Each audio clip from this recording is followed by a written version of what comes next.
बिस्मिल्लाहिर्रहमानिर्रहीम। अस्सलाम वालेकुम नाज़रीन, आप यूट्यूब चैनल देख रहे हैं। मैं इमरान खान हूँ। नाज़रीन, बहुत इंपॉर्टेंट वीलॉग है, बहुत सारी चीज़ें हैं मेरे पास से, लेकिन सबसे पहले इमरान खान साहब की बहनों ने जो एक सख्त फ़ैसला किया वो मैं आपके सामने रख देता हूँ। इमरान खान साहब की बहनों ने बिलाखिर वो फ़ैसला किया जो बड़ा मुश्किल था। उन्होंने कहा जी कि अगले हफ्ते से हम अकेले आएंगे, किसी को यहाँ पर आने की ज़रूरत नहीं है, क्योंकि कई मरतबा उन्होंने कारकुनों को कहा और पाकिस्तान तहरीक इंसाफ की लीडरशिप को कहा कि 10,000 20,000 बंदा यहाँ पे पहुँचेगा तो दबाव बनेगा, लेकिन इतने बंदे पहुँचे नहीं, एक दफ़ा भी नहीं पहुँचे। हाँ, लोग पहुँचे ज़रूर, चंद हज़ार पहुँच जाते हैं, लेकिन बहुत बड़ी तादाद में नहीं आए। और फिर उंगली कटा के शहीदों में नाम लिखवा लेते हैं लोग। मिसाल के तौर पे वहाँ पे लोग आते हैं, फ़ोटो सेशन करते हैं, तस्वीरें इकट्ठी करते हैं। बेशुमार लोग हमें वीडियोस भेजते हैं, जनाब देखें जब हम गए हुए थे अडियाला जेल, और वहाँ बाहर एक पिकनिक बना के तस्वीरें बना के वापस आ जाते हैं। तो हर दफ़ा कोई नया ग्रुप चला जाता है, तो बारी बारी जाते हैं, अपनी तस्वीरें बनाते हैं और वहाँ से निकल आते हैं। लेकिन इससे इमरान खान साहब की रिहाई का कोई फ़ायदा नहीं हो रहा। तो इमरान खान की बहनों ने कहा जी अब आप यहाँ पे आना छोड़ दें, हमें बहनों को किसी की ज़रूरत नहीं है, इन्होंने हमारी मुलाकात तो करवानी नहीं, तो हम यहाँ पे आ जाया करेंगे और आके हम यहाँ पे एहतजाज करेंगे, धरना देंगे, बैठ के हम चले जाएंगे। आप यहाँ पे ना आए, बल्कि आप इमरान खान साहब के अहकामात को फॉलो करें। जो इमरान खान ने कहा था हम उसको दोबारा ट्वीट करवाना शुरू करेंगे, यानी वही चीज़ें जो इमरान खान साहब के ट्विटर अकाउंट से पहले ट्वीट की जा चुकी हैं, जो अहकामात इमरान खान साहब ने दिए थे कि मेरी कैद तन्हाई की सूरत में क्या करना है और स्ट्रीट मूवमेंट कैसे चलानी है, किस तरह का एहतजाज करना है, ड्रोन हमलों के बारे में इमरान खान की क्या राय थी, खैबर पख्तूनख्वा में ऑपरेशन के बारे में इमरान खान की क्या राय थी, और अफ़गानिस्तान के हवाले से इमरान खान साहब क्या कहते थे, मौजूदा हुकूमत और उसकी लिजिटिमेसी के बारे में इमरान खान की क्या राय थी। तो वो तमाम चीज़ें जिन्हें पाकिस्तान तहरीक इंसाफ की क़यादत भुला चुकी है, वो इमरान खान साहब की बहनों ने कहा कि इमरान खान साहब के ट्विटर अकाउंट से उन्हें अब बारी बारी दोबारा शेयर किया जाएगा और ये सिलसिला शुरू हो जाएगा। तो वो जो एक कुछ लोग आ जाते थे, वहाँ पे आके एक मेला सा लग जाता था अडियाला के बाहर, जिसका कोई फ़ायदा नहीं हुआ, कोई दबाव नहीं पड़ा, उसको उन्होंने ख़त्म करने का ऐलान कर दिया। और अब स्ट्रीट मूवमेंट की तरफ, क्योंकि सुहेल अफरीदी को कहा था स्ट्रीट मूवमेंट करें और जुनैद अकबर को कहा था कि आप कमेटियों को छोड़ें और जाकर तंजीम साजी करें। तो अब तक की इतला के मुताबिक ना तो तंजीम साजी मुकम्मल हुई है और ना ही स्ट्रीट मूवमेंट के लिए कोई फोर्स बनाई गई है। यानी खैबर पख्तूनख्वा की जो पाकिस्तान तहरीक इंसाफ है, उन्होंने जो ऐलान किया वो मैं हैरान हो गया उसको पढ़ के। यानी उन्होंने ऐलान किया पाकिस्तान तहरीक इंसाफ ने कि हमने जो स्ट्रीट मूवमेंट के लिए या जो इमरान खान साहब की रिहाई के लिए एक फोर्स हम बना रहे थे, उसके लिए हमने 60,000 कारकुनान ने अभी तक रजिस्ट्रेशन करवाई है। इनको ये 60,000 का फिगर बोलते हुए शर्म भी नहीं आई। 60,000 बेशक बहुत बड़ी तादाद है, लेकिन पाकिस्तान तहरीक इंसाफ के लिए नहीं है। यानी 60,000 का फिगर अगर देती MQM तो अच्छी बात थी, 60,000 का फिगर अगर देती कोई और छोटी सी पॉलिटिकल पार्टी तो वो भी अच्छी बात थी। अगर जमात इस्लामी भी होती तो वो अब तक 2-3 लाख का फिगर दे चुकी होती। इसमें कभी संजीदगी दिखाई नहीं गई। एक MPA ने 60-60 हज़ार वोट लिया हुआ है, एक MNA ने 1-1 लाख से जायद वोट लिया हुआ है। जिस सूबे में इतने बड़े पैमाने पर वोट पड़े कि बगैर मखसूस नशस्तों के 2/3 अक्सरियत पाकिस्तान तहरीक इंसाफ के पास आ गई, उस सूबे में 60,000 नौजवानों का क्लेम करना ये बहुत शर्मिंदगी वाली बात है। देखिए, इसमें मैंने आपको पहले कई मरतबा कहा कि इमरान खान साहब की रिहाई के लिए जो भी एक तंजीम बनाई गई है या फोर्स बनाई गई है, उसके लिए कोशिश की नहीं गई। कोशिश ये होती है जो इमरान खान ने कहा था कि स्ट्रीट मूवमेंट चलाएं, हर गली में, हर मोहल्ले में, हर चौराहे में। 60,000 इन्होंने बंदा रजिस्टर्ड किया है, 60,000 तो मकामात होने चाहिए थे जहाँ पर रजिस्ट्रेशन हो रही है, और अब तक तो 10-15 लाख नौजवान कम से कम साथ होना चाहिए था इस तंजीम के, लेकिन इस पर तवज्जो दी नहीं। 1-2 दफ़ा इसके बारे में बात की, फिर दोबारा बात करना बंद कर दी पाकिस्तान तहरीक इंसाफ ने, इस पर बोले ही नहीं, क्योंकि तहरीक इंसाफ या खैबर पख्तूनख्वा की हुकूमत की तवज्जो इमरान खान की रिहाई से ज़्यादा इन चीज़ों की तरफ थी जिन चीज़ों पर मीडिया निशानदेही कर रहा है। बहरहाल पाकिस्तान तहरीक इंसाफ ने कहा जी हमने ऐसा कुछ नहीं किया। तहरीक इंसाफ ने अपनी सफाई पेश की है, और सफाई पेश करते हुए वो ये कहते हैं कि हमने ऐसा कुछ नहीं किया, हम आइन और कानून के तहत सारा कुछ कर रहे हैं, और जो भी हमारे इस्तेहकाक या हमने जो फ़ायदे लिए हैं या खैबर पख्तूनख्वा की असम्बली ने, ये सारी चीज़ें पुरानी हैं, ज़्यादातर चीज़ें पुरानी हैं, बिल्कुल थोड़ी सी चीज़ें नई हैं। और साथ उन्होंने ये भी कहा कि 99% चीज़ें पुरानी हैं, हमने तो सिर्फ कुछ चीज़ों को तब्दील किया है। ब्लू पासपोर्ट के हवाले से भी तासुर गलत है कि कोई नई सहूलत फराहम की गई है, ये बाकी सूबों को ये सहूलत हासिल है, तो हम चाहते हैं कि उसको सेनेटर्स और कौमी असम्बली के अरकान की तरह कर दिया जाए। और ये हर दौर में कहा जाता रहा है, हर दौर में बार बार ऐसी करारदादें आती रही हैं, तो ये पहली मरतबा नहीं आई। असला लाइसेंस के बारे में भी उन्होंने सफाई पेश की। रेस्ट हाउसेज में क़याम के मुतालिक उन्होंने कहा जी ये तो पहले से इजाज़त है और बाकी चीज़ों में भी पहले से इजाज़त मौजूद है, तो हमने कुछ भी नया नहीं किया। खैबर पख्तूनख्वा असम्बली शफाफियत, आईनी बालादस्ती और अवामी मफाद के उसूलों के तहत अपनी आईनी जिम्मेदारियां अदा करती रहेगी, लेकिन नहीं। जो मौक़िफ़ दिया ना 3 सहाफ़ियों ने, मुझे उसमें बड़ी जान नजर आई। अहमद बड़ाइश साहब, انہوں نے اس کو بہت اچھا رپورٹ کیا. محمد فہیم صاحب بڑا شاندار رپورٹ کیا, اور قسمت خان نے بہت اچھے سوالات اٹھائے. دیکھیں پہلا سوال تو یہ بنتا ہے, جو یہ بار بار کہتے ہیں کہ جناب ہم نے کوئی بھی تبدیلی نہیں لائی, تو 5 تبدیلیاں تو میں آپ کو پچھلے ویلاگ میں بتا چکا ہوں, اور یہ باقاعدہ اب میڈیا کی زینت بنی ہے. نمبر 1 وہ کہتے ہیں جی کہ جو بیویاں ہیں اراکین اسمبلی کے, انہیں جو ہے وہ تاحیات اسمبلی کارڈ ملے گا جیسے آئی ڈی کارڈ ہوتا ہے, اور اس کی بڑی عزت کی جائے گی. نمبر 2 انہوں نے کہا جی ایئرپورٹ پر VIP لاؤنج ان کو ملیں گے, وفاقی قانون کے تحت آفیشیل پاسپورٹ ان کو دیے جائیں, تاحیات دیے جائیں. تاحیات جو جب سے عاصم منیر صاحب کو تاحیات استثنا ملا ہے نا, یا تاحیات فیلڈ مارشل وہ بنے ہیں, تب سے تاحیات کا لفظ بڑا پسند آ گیا سب کو. سرکاری افسران کی طرح ان کو کلب کی ممبرشپ بھی چاہیے, اور ذاتی گاڑیوں کے شیشے کالے کرنے ہیں. ساتھ ہی ساتھ یہ جو 4 لائسنس ان کو اسلحے کے ملتے تھے ان کو 8 لائسنس قرار دیا گیا. اس میں خیبر پختونخوا کی حکومت کہتی ہے جناب وہ ہماری مجبوری تھی, کیونکہ سیکیورٹی کے معاملات بڑے سنجیدہ ہیں. لیکن جو اہم سوالات ہیں نا وہ پھر اپنی جگہ پہ موجود ہیں. دیکھیں اگر یہ شفافیت تھی اور یہ قوانین بڑے شفاف طریقے سے لائے گئے تھے, تو چند سوالات جو ہیں وہ جنم پا چکے ہیں. نمبر 1, اگر یہ قانون 30 اپریل 2026 کو اسمبلی نے منظور کیا تھا, تو 6 مئی 2026 کو اسے گورنر نے منظوری دے دی, اور 7 مئی کو اسے سرکاری گزٹ میں شائع کر دیا گیا تھا. تو اسے صوبائی اسمبلی کی آفیشیل ویب سائٹ پر منظور شدہ قوانین کی فہرست میں کیوں شائع نہیں کیا گیا, اس کو چھپایا کیوں گیا؟ اگر تو یہ قانون پاس کروانا تھا تو یہ قانون شائع کیوں نہیں کیا گیا, اسے منظور شدہ قوانین کی فہرست میں کیوں نہیں ڈالا گیا, اور اس قانون کا سرکاری اور مستند مسودہ عوام کی تصدیق کے لیے باقی قوانین میں کیوں موجود نہیں تھا؟ یعنی اگر آپ ایک قانون پاس کر رہے ہیں اور چھپا کے پاس کر رہے ہیں تو اس سے شک و شبہ پیدا ہو جاتا ہے نا. جیسے پنجاب حکومت نے کیا کیا, انہوں نے جہاز خریدا, لیکن انہوں نے اتنے گندے طریقے سے ہینڈل کیا کہ وہ ان کی چھیڑ بن گیا جہاز.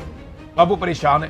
یعنی وہ کہتے تھے کبھی ہم جناب اس وجہ سے خرید رہے ہیں, کبھی کہتے ہیں اس وجہ سے خرید رہے ہیں. وہ بہانے بازیاں کر کے انہوں نے جہاز کو اپنی چھیڑ بنا لیا. ویسے خریدنا تو نہیں چاہیے تھا.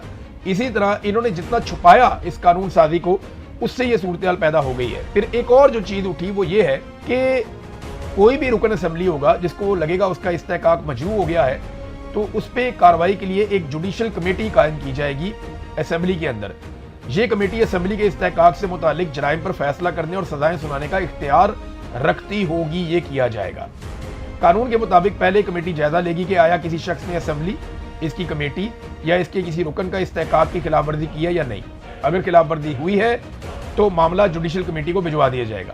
جوڈیشل کمیٹی کو گواہوں کو طلب کرنے, ریکارڈ منگوانے, حلف لینے اور کارروائیاں چلانے کے اختیارات جیسے ججوں کو حاصل ہوتے ہیں ویسے ان کو حاصل ہوں گے. اور کمیٹی کی جانب سے سنائی گئی سزا پر عمل درآمد بھی عدالتی نظام کے ذریعے کیا جائے گا. قانون کے مطابق جو شخص جوڈیشل کمیٹی کے فیصلے سے متاثر ہو وہ اپیل سپیکر اسمبلی کے پاس دائر کر سکے گا, اور سپیکر کا فیصلہ حتمی ہوگا. یعنی کسی بھی جگہ یا کسی عدالت میں اس کے خلاف اپیل نہیں کی جا سکے گی. اب یہ کیا ہے؟ یہ خیبر پختونخوا میں ہو رہا ہے ناظرین, کہیں اور نہیں ہو رہا. اور عمران خان کی رہائی کے لیے انہوں نے ابھی تک صرف 60,000 کارکنان اکٹھے کیے. دیکھیں میں آپ کو بتاتا ہوں, کوئی توجہ نہیں ہے عمران خان کی رہائی میں آپ کو سچ بتا رہا ہوں. یہ صرف اقتدار کے بھوکے لوگ ہیں اور اقتدار میں آ کر بیٹھ گئے. اگر عمران خان کی رہائی پہ توجہ ہوتی نا تو انہوں نے آتے ہی جو سب سے پہلا وعدہ کیا تھا وہ کیا کیا تھا, یاد ہے آپ کو؟ انہوں نے کہا تھا کہ ہم وہ جو قانون پاکستان کی فوج کو یہ اختیار دیتا ہے کہ وہ ہم سے پوچھے بغیر خیبر پختونخوا پہ آپریشن کرے, وہ قانون ہم آتے ہی ختم کر دیں گے, اور اس کے لیے ہم کوشش کریں گے. لیکن 1% کی کوشش نہیں کی گئی. صرف اس معاملے کو عدالت میں پھنسا دیا گیا تاکہ جب بھی کوئی پوچھے تو ہم کہیں گے جناب وہ تو ہم نے کوشش کی ہے لیکن وہ ہو نہیں رہا. بھئی آپ کے پاس 2/3 اکثریت ہے, آپ کے پاس صوبائی اسمبلی میں اکثریت ہے, آپ اس کے مقابلے میں ایک اور قانون لا کر اسے ختم کر سکتے ہیں. آپ کو ضرورت ہی نہیں ہے عدالت میں جانے کی. Action in add civil power کا قانون تھا, تو action in add civil power جو قانون ہے, آتے ہی سہیل آفریدی نے اعلان کیا تھا میں اس کو ختم کروں گا, گنڈا پور نے بھی کہا تھا میں اس کو ختم کروں گا, لیکن دونوں نے اس کو ختم نہیں کیا. وہ قانون آج بھی موجود ہے.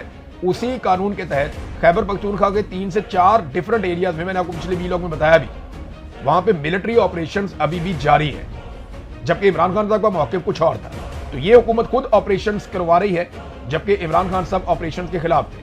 ابھی ڈرون حملے 74% زیادہ ہو گئے ہیں جبکہ عمران خان صاحب ڈرون حملوں کے خلاف تھے. انہوں نے کہا تھا FIR دو, انہوں نے ابھی تک ایک بھی FIR نہیں دی. تو یہ چیزیں ثابت کرتی ہیں کہ ان لوگوں کو عمران خان کا حکم یا عمران خان صاحب کی جو پالیسی ہے اس سے زیادہ اپنا اقتدار عزیز ہے, اور یہ اقتدار سے باہر دیکھنے کے لیے بالکل بھی تیار نہیں ہے. اب ناظرین ایک اور چیز میں آپ کو پہلے بتا دوں, ہمارے بڑے اچھے دوست ہیں, بھائی ہیں, احمد فرحات صاحب، ان کے فیملی کے سورسز نے مجھے بہت امپورٹنٹ انفارمیشن دی ہے، اور ابھی جب میں ویلاگ کر رہا ہوں تو ابھی یہ انفارمیشن مجھے تھوڑی دیر پہلے ملی ہے، اور یہ انفارمیشن تصدیق شدہ ہے۔ احمد فرحات صاحب پہ لگاتار دباؤ ڈالا جا رہا ہے اور انہیں کہا جا رہا ہے کہ ایک ویڈیو بناؤ جس میں جو کچھ آپ نے کہا اور کیا اس کو آپ غلط قرار دو، ایک ویڈیو بناؤ جوائنٹ عوامی ایکشن کمیٹی کے اقدامات کو غلط قرار دو۔ تو ان سے زبردستی ایک ویڈیو بنانے کے لیے دباؤ ڈالا جا رہا ہے، اور یہی دباؤ کچھ دن پہلے جوائنٹ عوامی ایکشن کمیٹی کے لوگوں نے کہا کہ وہ ڈالا جا سکتا ہے شوکت نواز میر کے اوپر بھی۔ لازمی بات ہے ان پہ دباؤ ڈالا گیا ہوگا، مجھ پہ بھی 4-5 مہینے ایک ہی دباؤ تھا کہ ویڈیو بناؤ، ویڈیوز چاہیے ہمیں، کیمرے لے کے آ جاتے نہیں، ویڈیو بناؤ، اس کو گالی دو، اس کو برا کہو، یہ کہو جناب یہ میں نے کیا، وہ اس نے کیا، یہ سارا کچھ غلط ہے، یعنی یہاں پہ بیٹھ کے ویڈیو بنا کے اپنے موقف کو غلط ثابت کرو۔ تو احمد فرحات کو کہا جا رہا ہے کہ تم ایک ویڈیو بناؤ، ان پہ دباؤ ڈالا جائے۔ اللہ تعالیٰ انہیں استقامت عطا فرمائے، انہوں نے ابھی تک کسی بھی قسم کی کوئی ویڈیو بنانے سے انکار کیا ہے، لیکن ایک بڑے اہم سورس سے یہ پیغام ضرور آیا ہے کہ احمد فرحات پہ زبردست دباؤ ڈالا جا رہا ہے کہ آپ ایک ویڈیو بنائیں، آپ کو رہا کر دیا جائے گا، اگر آپ ویڈیو نہیں بنائیں گے تو آپ کی قید لمبی ہوتی چلی جائے گی۔ تو تمام کشمیریوں سے میری گزارش ہے کہ شوکت نواز میر صاحب کے لیے، احمد فرحات صاحب کے لیے، اور جو باقی لوگ اس وقت قید و بند کی صعوبتیں کاٹ رہے ہیں، ان سب کے لیے آواز اٹھائیں، اور ہر پاکستانی کو آواز اٹھانی چاہیے، بلکہ ہر انسان کو آواز اٹھانی چاہیے۔ صرف کشمیریوں کا یہ معاملہ نہیں ہے، یہ انسانیت کا معاملہ ہے، انسانی حقوق کا معاملہ ہے، تو سب کو اس کے اوپر زوردار طریقے سے آواز اٹھانی چاہیے۔ ناظرین، یہ ایک تصویر میں آپ کو دکھاتا ہوں، یہ دیکھیں آپ، یہ خیبر پختونخوا سے آئی ہے، یہ ایک پک اپ ہے چھوٹی سی، اور یہ لے کر جا رہی ہے تابوت۔ بلوچستان سے تابوت ہی آ رہے ہیں، یعنی ہر چوتھے دن کسی نہ کسی سیکیورٹی فورسز کے تابوت آ جاتے ہیں، مزدوروں کے تابوت آ جاتے ہیں، محنت کشوں کے تابوت آ جاتے ہیں، کبھی پولیس والوں کے تابوت آ جاتے ہیں۔ یہ 10 تابوت اور ایک پک اپ میں جا رہے ہیں۔ کیوں جا رہے ہیں پتہ ہے؟ یہ جو ابھی پولیس والوں پہ حملہ ہوا ہے، ایک طرف ہرنائی کا علاقہ ہے، ایک طرف کوئٹہ ہے، یہ دونوں آپس میں ایسے جڑتے ہیں، ان کے بیچ میں پہاڑی علاقہ ہے۔ اب یہ جو اٹیک ہوا ہے اس مرتبہ، یہ جو مسلح جتھوں نے اٹیک کیا پولیس کے اوپر ایک دن پہلے کوئٹہ میں، یہ بڑا خوفناک حملہ تھا، کئی گھنٹوں تک لڑائی جاری رہی۔ اب اس لڑائی کے جو عینی شاہدین ہیں انہوں نے مجھے کیا بتایا، یہ سنے آپ کے رونگٹے کھڑے ہو جائیں گے۔ وہ یہ بتاتے ہیں کہ مسلح جتھوں نے جدید ترین اسلحے کے ساتھ پولیس کے اوپر اٹیک کر دیا، پولیس نے زبردست لڑائی لڑی، پولیس شاندار طریقے سے جوابی حملے کر رہی تھی اور شاندار لڑائی لڑ رہی تھی، اور پھر اس کے بعد وقت گزرنا شروع ہوا، پولیس کی جانب سے فائرنگ کم ہونا شروع ہو گئی، جبکہ دہشت گردوں کو سپلائی لگاتار جاری تھی، وہ فائرنگ تیز کرتے چلے جا رہے تھے، جدید ہتھیاروں کا استعمال کر رہے تھے۔ اس وقت سوشل میڈیا کے اوپر بہت سارے بلوچ نوجوانوں نے جو وہاں آس پاس موجود تھے، انہوں نے ویڈیو پیغامات جاری کیے، انہوں نے فوری طور پہ تمام جہاں وہ رابطے کر سکتے تھے انہوں نے ہر طرف رابطے کیے، سوشل میڈیا پہ پیغامات جاری کیے کہ فوراً مدد بھیجی جائے، انتظامیہ فوری طور پہ اسلحہ بھیجے، انتظامیہ فوری طور پہ مزید کمک بھیجے اور پولیس کا ساتھ دے۔ لیکن پولیس کا ساتھ دینے کے لیے کوئی نہیں آیا، وہاں 9 پولیس والے شہید ہو گئے، 20 سے زیادہ وہ اغوا کر کے لے گئے، اور ابھی تک جو پولیس والے واپس آئے ہیں وہ 8 سے 9 ہیں جو واپس آئے ہیں، باقی پولیس والے ابھی تک اغوا ہیں، ان کے بارے میں کچھ نہیں پتا۔ میرے پاس سب کے نام موجود ہیں، شہید کون کون ہوا، اغوا کون کون ہوا، واپس کون کون آیا، اور جو لوگ ابھی تک واپس نہیں آئے ان کے بارے میں کچھ پتا نہیں ہے کہ وہ کہاں پہ گئے۔ بہرحال یہ مسلح جتھوں نے حملہ کیا، پولیس بار بار مانگتی رہی کہ ہمیں مزید اسلحہ چاہیے، ہمیں تازہ کمک چاہیے، دہشت گردوں پہ باہر سے حملہ کیا جائے، اور اس پورے ایریا میں آپ کو بتاتا ہوں جگہ جگہ ایف سی کی چیک پوسٹ ہیں، اس پورے ایریا میں فورسز جگہ جگہ پر موجود ہیں اور بھاری مقدار میں موجود ہیں، ان کے پاس جدید اسلحہ بھی موجود ہے، لیکن اس کے باوجود فورسز مدد کرنے کے لیے نہیں آئی، اور یہ واقعہ پہلی مرتبہ نہیں ہوا۔ مقامی لوگ یہ بتاتے ہیں کہ جب یہاں پہ اٹیک ہوتا ہے فورسز مدد کے لیے موقع پر نہیں پہنچتی، پولیس والے بھی شہید ہو جاتے ہیں، عام لوگ بھی مارے جاتے ہیں، فورسز ہمیشہ واقعہ ہونے کے بعد اس جگہ پہ آتی ہے، یا کہیں پہ اٹیک کرنا ہو تو وہ اپنے طریقے سے اٹیک کرتی ہیں، وہ کسی لڑائی میں آ کر نہیں پڑتی ہیں، اور یہ لگاتار ہوتا چلا جا رہا ہے۔ میرے ایک بہت قریبی دوست ہیں، انہوں نے مجھے بتایا کہ ایک گروپ بنا ہوا تھا جس میں انٹیلیجنس ایجنسیوں کے لوگ بھی تھے، ملٹری کے لوگ بھی تھے، پولیس کے لوگ بھی تھے، مقامی لوگوں کو بھی ڈالا ہوا تھا، سیاسی لوگوں کو بھی ڈالا ہوا تھا۔ تو ایک بہت بڑا اٹیک ہوا اور اس میں نے فوری طور پہ گروپ میں لکھا کہ جناب فوراً مدد بھیجی جائے، یہاں پہ لڑائی اس وقت جاری ہے اور فورسز پہنچ جائیں گی تو دہشت گردوں کو گھیر لیا جائے گا۔ تو اس میں ایک آفیسر نے فون کیا، کہتے ہیں ڈائریکٹ مجھے، اور انہوں نے کہا تمہیں کیا مصیبت پڑی ہوئی ہے، تم تو چپ کر کے بیٹھو۔ یہ ناظرین اس وقت کی صورتحال ہے، اور یہ مجھے میرے دوست نے خود واقعہ سنایا گزشتہ رات، اور اس واقعے نے تو رونگٹے کھڑے کر دیے لوگوں کے۔ لوگ سوچ رہے ہیں کہ یہ دہشت گردوں کو روکنے کے لیے سیکیورٹی فورسز کیوں نہیں آتی، پولیس والوں کو भेड़ बकरियों की तरह वहां मरने के लिए छोड़ दिया। वो बेचारे इतने सारे पुलिस वाले वहां पे शहीद हो गए, अब उनका नमाज जनाजा पढ़ के 2 आंसू बहा दिए जाएंगे और उसके बाद अल्लाह खैर सल्ला फिर वजीर आला पहुंच जाएंगे इस्लामाबाद में। उन्होंने कोयटा में या बलूचिस्तान में तो कहीं ट्रैवल करना नहीं है। तो नादरीन, एक और चीज बहुत अजीब मैं आपको बताता हूँ। ये जो हरनाई और कोयटा है, इसके बीच के जो पहाड़ी इलाके हैं, ये निस्बतन कोयटा कैंट के करीब है। इनके बीच में मुझे कई सोर्सेज ने ये बात बताई है कि मुसल्ला जत्थे बहुत बड़ी तादाद में मौजूद हैं और यहाँ पे नकलो हरकत लगातार देखी जाती है। अब इतने सारे मुसल्ला जत्थे यहाँ पे मौजूद हैं, इनको सप्लाई कैसे आती है, इनको राशन की सप्लाई कैसे आती है, इनको एमुनिशन कैसे आता है, इनको हथियार कैसे पहुंचते हैं, ये यहाँ से निकलकर अटैक करते हैं मुख्तलिफ इलाकों में कैसे करते हैं, इनको रोका क्यों नहीं जा रहा, ये बहुत बड़ा सवाल है। और एक और चीज मैं आपको बताता हूं, मुस्तकबिल में आपको ये चीज सबूतों के साथ सामने आना शुरू हो जाएगी कि इस वक्त पाकिस्तान की एस्टेब्लिशमेंट ने जराइम पेशा अफराद और कुछ मुसल्ला जत्थों को इकट्ठा किया है कौम परस्तों के खिलाफ। यानी अब लड़वाने की एक कोशिश की जा रही है। एक तरफ के क्रिमिनल्स को उठाया जा रहा है, जराइम पेशा अफराद को इकट्ठा किया जा रहा है, उन्हें माफी दी जा रही है, उनको मुसल्ला किया जा रहा है और मुसल्ला किया जा रहा है कौम परस्तों के खिलाफ। ये एक नई लड़ाई को जन्म देने जा रहे हैं, सिर्फ इसलिए कि एक दुश्मन को मारने के लिए दूसरे दुश्मन को तगड़ा करो। कल ये तगड़ा हो जाएगा, ये भी आपके गले पड़ जाएगा। तो हमेशा गलत तजुर्बे किए हैं और हमेशा गलत तजुर्बों से पाकिस्तान ने नुकसान उठाया है। एक मरतबा फिर वही सारा खेल खेला जा रहा है जो हमेशा हमने पाकिस्तान में होता हुआ देखा है। अब नादरीन, एक और खबर है, आसिम मुनीर साहब की लगातार ब्रांडिंग की जा रही है। अभी एक ट्रेंड चलाया गया कि उम्मत मुस्लिमा के लीडर के तौर पे, और इसमें कुछ साबिक जर्नैल, कुछ बहुत सारे रिटायर फौजी ऑफिसर, उनको शामिल किया गया है। अभी क्योंकि एस्टेब्लिशमेंट ने भी अपनी अच्छी खासी प्रेजेंस बना ली है पेड सोशल मीडिया अकाउंट्स की, और बहुत सारे बेचारे लोग जिनको सोशल मीडिया की अलिफ बे का भी नहीं पता, उन्हें भी अकाउंट बनाकर दे दिए गए और उनकी सिर्फ ड्यूटी है कि रीट्वीट कर दिया करो, या जुमले उनको दे दिए जाते हैं कि बस ये लिखकर ट्वीट करते चले जाओ, या कई लोग बेचारे उनको गालम गलोच की ड्यूटी लगाई गई है। तो वो अब एस्टेब्लिशमेंट के करने का ये काम नहीं था, लेकिन ये घटिया काम भी इसके अंदर भी वो पड़ गए, क्योंकि एक सियासी जमात की तरह वो डील करते हैं ना, तो वो आ गए नादरीन, इस मामले के अंदर भी कूद गए। और अब जनाब ट्रेंड चलाया जा रहा है, आसिम मुनीर साहब की ब्रांडिंग की जा रही है उम्मत मुस्लिमा के लीडर के तौर पे। हालांकि वो कौन है? एक सरकारी मुलाजिम।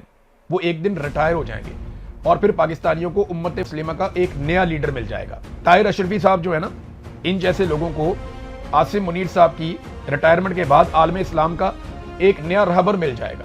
और ये हमेशा होता रहा है। पहले जनरल बाजुआ के जूते पॉलिश करते थे, अब आसिम मुनीर के जूते पॉलिश करते हैं, और इनके बाद जो आएगा उसके जूते पॉलिश करेंगे। ये चलता चला आ रहा है। देखिए, लीडर कौन होता है, रहबर कौन होता है? जिसने सस्टेन करना होता है। मुलाजिम कभी भी लीडर नहीं होता, वो तो मुलाजिम होता है बेचारा, नौकरी पेशा। उसको तो तनख्वाह मिलती है हर महीने काम करने के लिए। वो अपने बच्चों को खाना खिलाता है तनख्वाह लेने के बाद, वो अपनी फैमिली के अखराजात पूरे करता है, बच्चों को तालीम दिलवाता है, वो अपना घर बनाता है, वो अपनी जिंदगी की गाड़ी चलाता है तनख्वाह लेकर। तो सरकारी मुलाजिम कभी भी ऐसा लीडर नहीं होता कि वो कौमों की नुमाइंदगी करे किसी जगह पे जाके। वो लीडर ही होते हैं और वो इन चीजों से बाहर होते हैं, उनको इस्तिस्ना होता है इन चीजों से। सरकारी मुलाजिम को नहीं होता, उसने रिटायर होना है एक दिन। जब सरकारी मुलाजिम रिटायर होता है तो उसकी जगह दूसरा आ जाता है उस कुर्सी के ऊपर, उसके बाद वो रहबर बन जाता है, वो लीडर बन जाता है, वो रहनुमा बन जाता है पाकिस्तान जैसे मुल्कों में। तो ये बड़े लंबे अरसे से इसी तरह का खेल चला जा रहा है। अब देखें ना, जिस चीज में हाथ डाला उस चीज को खराब कर दिया। PIA तो बेच दी थी, अब पाकिस्तान के 3 बड़े एयरपोर्ट्स बेचने की भी तैयारी हो रही है। ये देखें आप कौन सी एयरपोर्ट है, लाहौर का, कराची का और इस्लामाबाद का। 3 ही बड़े एयरपोर्ट हैं पाकिस्तान के जो इंटरनेशनल एयरपोर्ट्स हैं, बड़े बड़े। तीनों एयरपोर्ट्स को बेचने की तैयारी है और निजकारी प्रोग्राम के अंदर उनको शामिल कर दिया गया। एयरपोर्ट भी बेच दो, मोटरवेज भी बेच दो, कोई चीज रह ना जाए इस मुल्क में, पाकिस्तानियों का कोई एसेट ना रह जाए। कर्जा इन्होंने इतना चढ़ाया, इतना कर्जा पाकिस्तानियों ने 75 साल में नहीं लिया जितना इन्होंने 4 सालों के अंदर ले लिया। उससे ज्यादा कर्जा ये अब ले चुके हैं और हर दिन ये लगभग 20 अरब रुपया पाकिस्तान के ऊपर मजीद कर्जा चढ़ा देते हैं। हर गुजरते सेकंड के साथ पाकिस्तान पे कर्जा चढ़ता चला जा रहा है। आम आदमी पाकिस्तान का मकरूद होता चला जा रहा है और इन्हें किसी बात की फिक्र नहीं है। पाकिस्तान ने जितना सूद अदा करना होता है ना 1 साल के अंदर, वही पाकिस्तान नहीं उतार सकता, तो पाकिस्तान कर्जा कैसे उतारेगा? बहरहाल ये सारा कुछ पाकिस्तान की मिलिट्री एस्टेब्लिशमेंट के अजीबोगरीब फैसलों के नतीजे में हो रहा है और हम इन फैसलों को तब तक भुगतेंगे जब तक इन फैसलों के खिलाफ हम खड़े नहीं होंगे। अब तक के लिए इतनी, अपना ख्याल रखिएगा, अपने चैनल का भी। अल्लाह हाफिज़।